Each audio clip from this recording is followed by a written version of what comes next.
বাংলাদেশ পাকিস্তান সরাসরি ফ্লাইট চালুর ঘোষণা দিয়েছে পাকিস্তানে বাংলাদেশের হাই কমিশনার মোহাম্মদ ইকবাল হোসেন। এতে দুই দেশের মধ্যে দ্বিপাক্ষিক সম্পর্ক আরও শক্তিশালী হবে বলে আশা করেন তিনি।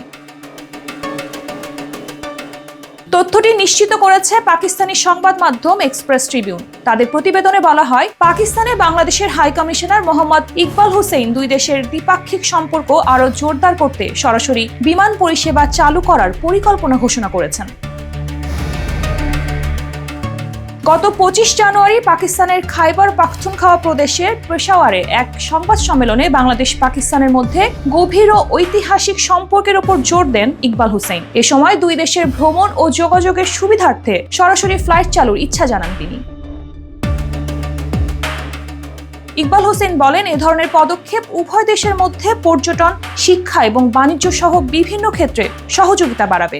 সংবাদ সম্মেলনে বাংলাদেশ ও পাকিস্তানের মধ্যে ক্রমবর্ধমান বাণিজ্য ও কূটনৈতিক সম্পর্কের কথাও তুলে ধরেন হাই কমিশনার। খাইবার পাখতুনখাওয়াতে স্বাস্থ্যসেবা ও শিল্প খাতে বিনিয়োগে বিশাল সংযোগের কথা উল্লেখ করে হাই কমিশনার ইকবাল হোসেন জানান, পাকিস্তানে বাংলাদেশের পণ্যের বেশ চাহিদা রয়েছে। দুই দেশের বাণিজ্য আরও সহজ করতে চট্টগ্রাম এবং করাচিতে সংযুক্তকারী শিপিং রুটের মাধ্যমে বাণিজ্য বাড়াতে হবে বলে জানান তিনি।